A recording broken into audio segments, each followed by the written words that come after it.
बृहस्पतिवार व्रत कथा। भारतवर्ष में एक प्रतापी और दानी राजा राज्य करता था। वो नित्य गरीबों और ब्राह्मणों की सहायता करता था। ये बात उसकी रानी को अच्छी नहीं लगती थी। वो न ही गरीबों को दान देती, न ही भगवान का पूजन करती थी और राजा को भी दान देने से मना किया करती थी। एक दिन राजा शिकार खेलने वन को गए हुए थे, तो रानी महल में अकेली थी। उसी समय बृहस्पतिदेव साधु वेश में राजा के महल में भिक्षा के लिए गए और भिक्षा मांगी। रानी ने भिक्षा देने से इनकार किया और कहा, हे साधु महाराज, मैं तो दान पुण्य से तंग आ गई हूँ। मेरा पति सारा धन लुटाते रहते हैं। मेरी इच्छा है कि हमारा धन नष्ट हो जाए, फिर न रहेगा बांस, न बजेगी बांसुरी। साधु ने कहा, देवी तुम तो बड़ी विचित्र हो। धन संतान तो सभी चाहते हैं, पुत्र और लक्ष्मी तो पापी के घर भी होने चाहिए। यदि तुम्हारे पास अधिक धन है तो भूखों को भोजन दो, प्यासों के लिए प्याऊ बनवाओ, मुसाफिरों के लिए धर्मशालाएं खुलवाओ। जो निर्धन अपनी कुंवारी कन्याओं का विवाह नहीं कर सकते, उनका विवाह करा दो। ऐसे और कई काम हैं जिनके करने से तुम्हारा यश लोक परलोक में फैलेगा। परंतु रानी पर उपदेश का कोई प्रभाव न पड़ा। वो बोली, महाराज आप मुझे कुछ न समझाएं। मैं ऐसा धन नहीं चाहती जो हर जगह बांटती फिरूं। साधु ने उत्तर दिया, यदि तुम्हारी ऐसी इच्छा है तो तथास्तु। तुम ऐसा करना कि बृहस्पतिवार को घर लीपकर पीली ती से अपना सिर धोकर स्नान करना, ती चढ़ाकर कपड़े धोना। ऐसा करने से आपका सारा धन नष्ट हो जाएगा। इतना कहकर वो साधु महाराज वहां से आलोप हो गए। साधु के अनुसार कई बातों को पूरा करते हुए रानी को केवल 3 बृहस्पतिवार ही बीते थे कि उसकी समस्त धन संपत्ति नष्ट हो गई। भोजन के लिए राजा का परिवार तरसने लगा। तब एक दिन राजा ने रानी से बोला कि हे रानी, तुम यहीं रहो, मैं दूसरे देश को जाता हूँ, क्योंकि यहाँ पर सभी लोग मुझे जानते हैं। इसलिए मैं कोई छोटा कार्य नहीं कर सकता। ऐसा कहकर राजा परदेश चला गया। वहां वो जंगल से लकड़ी काट कर लाता और शहर में बेचता। इस तरह वो अपना जीवन व्यतीत करने लगा। इधर राजा के परदेश जाते ही रानी और दासी दुखी रहने लगी। एक बार जब रानी और दासी को 7 दिन तक बिना भोजन के रहना पड़ा, तो रानी ने अपनी दासी से कहा, हे दासी, पास ही के नगर में मेरी बहन रहती है। वह बड़ी धनवान है। तू उसके पास जा और कुछ ले आ, ताकि थोड़ी बहुत गुजर बसर हो जाए। दासी रानी की बहन के पास गई। उस दिन गुरुवार था और रानी की बहन उस समय बृहस्पतिवार व्रत की कथा सुन रही थी। दासी ने रानी की बहन को अपनी रानी का संदेश दिया, लेकिन रानी की बड़ी बहन ने कोई उत्तर नहीं दिया। जब दासी को रानी की बहन से कोई उत्तर नहीं मिला तो वो बहुत दुखी हुई और उसे क्रोध भी आया। दासी ने वापस आकर रानी को सारी बात बता दी। सुनकर रानी ने अपने भाग्य को कोसा। उधर रानी की बहन ने सोचा कि मेरी बहन की दासी आई थी, परंतु मैं उससे नहीं बोली, इससे वो बहुत दुखी हुई होगी। कथा सुनकर और पूजन समाप्त करके वो अपनी बहन के घर आई और कहने लगी, हे बहन, मैं बृहस्पतिवार का व्रत कर रही थी। तुम्हारी दासी मेरे घर आई थी, परंतु जब तक कथा होती है तब तक न तो उठते हैं और न ही बोलते हैं, इसलिए मैं नहीं बोली। कहो दासी क्यों गई थी? रानी बोली, बहन तुमसे क्या छिपाऊं, हमारे घर में खाने तक को अनाज नहीं था। ऐसा कहते कहते रानी की आंखें भर आई। उसने दासी समेत पिछले 7 दिनों से भूखे रहने तक की बात अपनी बहन को विस्तार पूर्वक सुना दी। रानी की बहन बोली, देखो बहन, भगवान बृहस्पतिदेव सबकी मनोकामना को पूर्ण करते हैं। देखो, शायद तुम्हारे घर में अनाज रखा हो। पहले तो रानी को विश्वास नहीं हुआ, पर बहन के आग्रह करने पर उसने अपनी दासी को अंदर भेजा तो उसे सचमुच अनाज से भरा एक घड़ा मिल गया। ये देखकर दासी को बड़ी हैरानी हुई। दासी रानी से कहने लगी, हे रानी, जब हमको भोजन नहीं मिलता तो हम व्रत ही तो करते हैं, इसलिए क्यों न इनसे व्रत और कथा की विधि पूछ ली जाए, ताकि हम भी व्रत कर सकें। तब रानी ने अपनी बहन से बृहस्पतिवार व्रत के बारे में पूछा। उसकी बहन ने बताया, बृहस्पतिवार के व्रत में चने की दाल और मुनक्का से विष्णु भगवान का केले की जड़ में पूजन करें तथा दीपक जलाएं, व्रत कथा सुने और पीला भोजन ही करें। इससे बृहस्पतिदेव प्रसन्न होते हैं। व्रत और पूजन विधि बताकर रानी की बहन अपने घर को लौट गई। 7 दिन के बाद जब गुरुवार आया तो रानी और दासी ने व्रत रखा। घुड़साल में जाकर चना और गुड़ लेकर आई, फिर उससे केले की जड़ तथा विष्णु भगवान का पूजन किया। अब पीला भोजन कहाँ से आए, इस बात को लेकर दोनों बहुत दुखी थे। चूंकि उन्होंने व्रत रखा था, इसलिए बृहस्पतिदेव उनसे प्रसन्न थे। इसलिए वे एक साधारण व्यक्ति का रूप धारण कर 2 थालों में सुंदर पीला भोजन दासी को दे गए। भोजन पाकर दासी प्रसन्न हुई और फिर रानी के साथ मिलकर भोजन ग्रहण किया। उसके बाद वे सभी गुरुवार को व्रत और पूजन करने लगी। बृहस्पति भगवान की कृपा से उनके पास फिर से धन संपत्ति आ गई, परंतु रानी फिर से पहले की तरह आलस्य करने लगी। तब दासी बोली, देखो रानी, तुम पहले भी इस प्रकार आलस्य करती थी, तुम्हें धन रखने में कष्ट होता था, इस कारण सभी धन नष्ट हो गया और अब जब भगवान बृहस्पति की कृपा से धन मिला है तो तुम्हें फिर से आलस्य होता है। रानी को समझाते हुए दासी कहती है कि बड़ी मुसीबतों के बाद हमने ये धन पाया है, इसलिए हमें दान पुण्य करना चाहिए, भूखे मनुष्यों को भोजन कराना चाहिए और धन को शुभ कार्यों में खर्च करना चाहिए, जिससे तुम्हारे कुल का यश बढ़ेगा, स्वर्ग की प्राप्ति होगी और पितृ प्रसन्न होंगे। दासी की बात मानकर रानी अपना धन शुभ कार्यों में खर्च करने लगी, जिससे पूरे नगर में उसका यश फैलने लगा। बृहस्पतिवार व्रत कथा के बाद श्रद्धा के साथ आरती की जानी चाहिए। इसके बाद प्रसाद बांटकर उसे ग्रहण करना चाहिए। एक दिन राजा दुखी होकर जंगल में एक पेड़ के नीचे आसन जमा कर बैठ गया। वो अपनी दशा को याद करके व्याकुल होने लगा। बृहस्पतिवार का दिन था। एकाएक उसने देखा कि निर्जन वन में एक साधु प्रकट हुए। वो साधु वेश में स्वयं बृहस्पति देवता थे। लकड़हारे के सामने आकर बोले, हे लकड़हारे, इस सुनसान जंगल में तू चिंतामग्न क्यों बैठा है? लकड़हारे ने दोनों हाथ जोड़कर प्रणाम किया और उत्तर दिया, महात्मा जी, आप सब कुछ जानते हैं, मैं क्या कहूँ। ये कहकर रोने लगा और साधु को अपनी आत्मकथा सुनाई।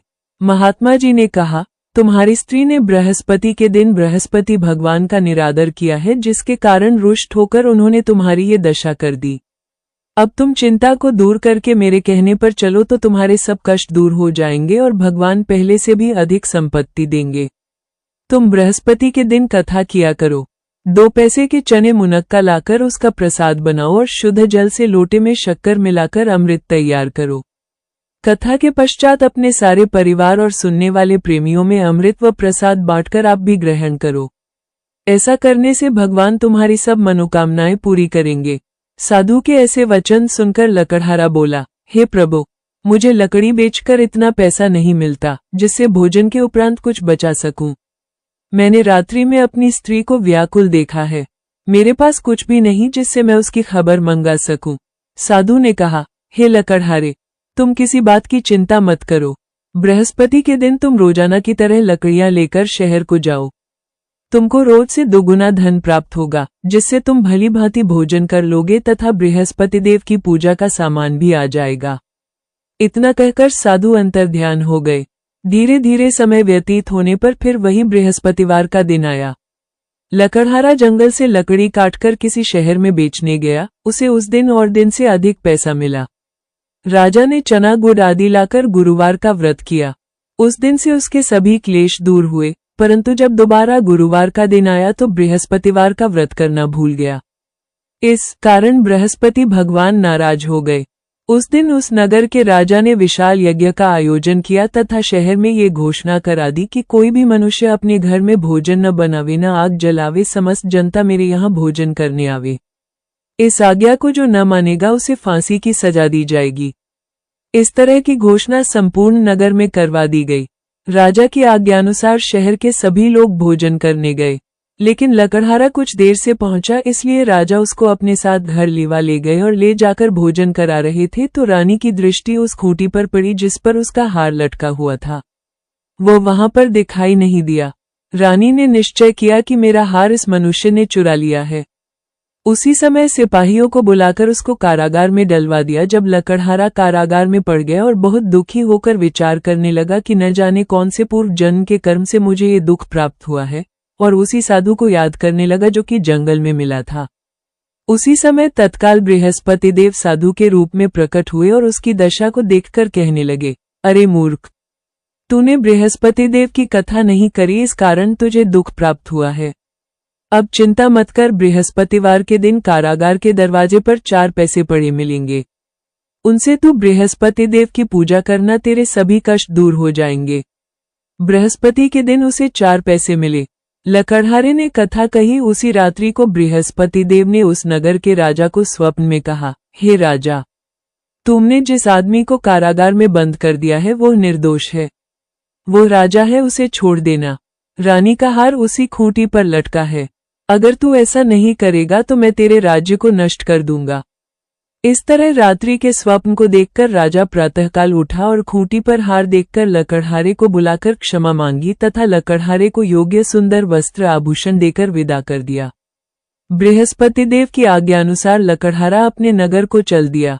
राजा जब अपने नगर के निकट पहुंचा तो उसे बड़ा आश्चर्य हुआ। नगर में पहले से अधिक बाग, तालाब, कुएं तथा बहुत सी धर्मशाला, मंदिर आदि बन गई हैं। राजा ने पूछा, ये किसका बाग और धर्मशाला है? तब नगर के सब लोग कहने लगे, ये सब रानी और बांदी के हैं। तो राजा को आश्चर्य हुआ और गुस्सा भी आया। जब रानी ने ये खबर सुनी कि राजा आ रहे हैं तो उन्होंने बांदी से कहा कि हे दासी, देख राजा हमको कितनी बुरी हालत में छोड़ गए थे। हमारी ऐसी हालत देखकर वो लौट न जाए, इसलिए तू दरवाजे पर खड़ी हो जा। आज्ञानुसार दासी दरवाजे पर खड़ी हो गई। राजा आए तो उन्हें अपने साथ लिवा लाई। तब राजा ने क्रोध करके अपनी रानी से पूछा कि यह धन तुम्हें कैसे प्राप्त हुआ है? तब उन्होंने कहा, हमें ये सब धन बृहस्पति देव के इस व्रत के प्रभाव से प्राप्त हुआ है। राजा ने निश्चय किया कि 7 रोज बाद तो सभी बृहस्पति देव का पूजन करते हैं, परंतु मैं प्रतिदिन दिन में 3 बार कहानी तथा रोज व्रत किया करूंगा। अब हर समय राजा के दुपट्टे में चने की दाल बंधी रहती तथा दिन में 3 बार कहानी कहता। एक रोज राजा ने विचार किया कि चलो अपनी बहन के यहाँ हो आवे। इस तरह निश्चय कर राजा घोड़े पर सवार हो अपनी बहन के यहाँ को चलने लगा। मार्ग में उसने देखा कि कुछ आदमी एक मुर्दे को लिए जा रहे हैं। उन्हें रोककर राजा कहने लगा, अरे भाइयों, मेरी बृहस्पति देव की कथा सुन लो। वे बोले, लो, हमारा तो आदमी मर गया है, इसको अपनी कथा की पड़ी है। परंतु कुछ आदमी बोले, अच्छा कहो, हम तुम्हारी कथा भी सुनेंगे। राजा ने दाल निकाली और जब कथा आधी हुई थी कि मुर्दा हिलने लग गया और जब कथा समाप्त हो गई तो राम राम करके मनुष्य उठकर खड़ा हो गया।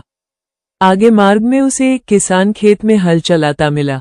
राजा ने उसे देख और उससे बोले, अरे भैया, तुम मेरी बृहस्पतिवार की कथा सुन लो। किसान बोला, जब तक मैं तेरी कथा सुनूंगा तब तक 4 हरया जोत लूंगा। जा अपनी कथा किसी और को सुनाना। इस तरह राजा आगे चलने लगा। राजा के हटते ही बैल पछाड़ खाकर गिर गए तथा किसान के पेट में बड़ी जोर का दर्द होने लगा।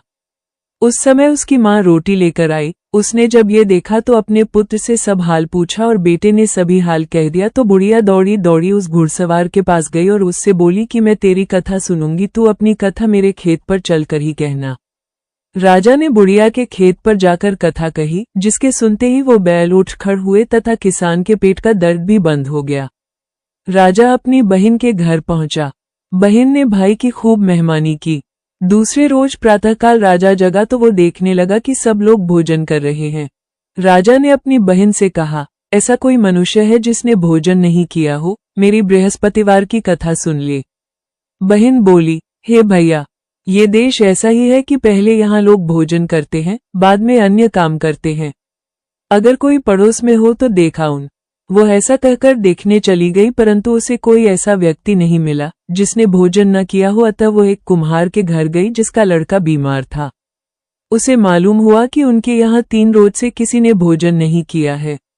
रानी ने अपने भाई की कथा सुनने के लिए कुम्हार से कहा। वो तैयार हो गया। राजा ने जाकर बृहस्पतिवार की कथा कही, जिसको सुनकर उसका लड़का ठीक हो गया। अब तो राजा की प्रशंसा होने लगी।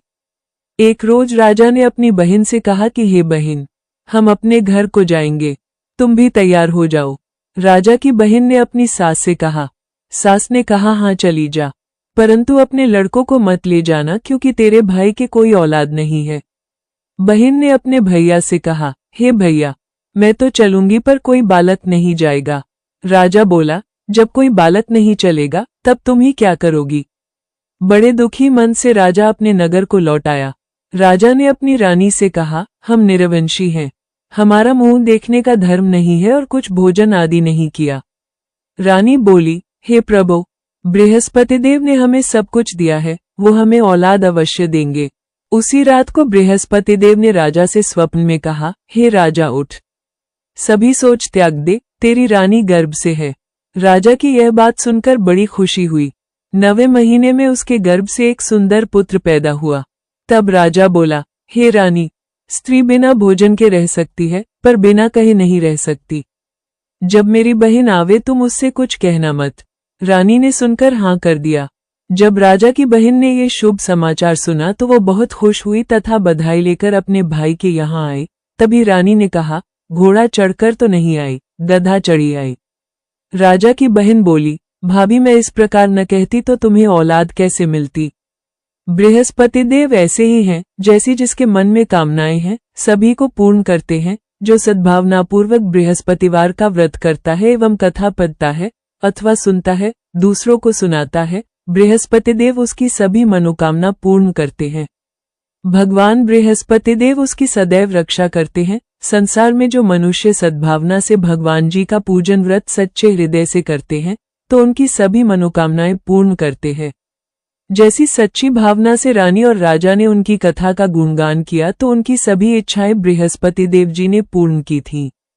इसलिए पूर्ण कथा सुनने के बाद प्रसाद लेकर जाना चाहिए। हृदय से उसका मनन करते हुए जयकारा बोलना चाहिए। बोलो बृहस्पति देव की जय, भगवान विष्णु की जय। प्रिय भक्तों, यदि आपको ये कथा पसंद आई है तो वीडियो को लाइक करें, चैनल को सब्सक्राइब करें और कमेंट में बृहस्पति देवता की जय जरूर लिखें। आप सभी का तहे दिल से धन्यवाद।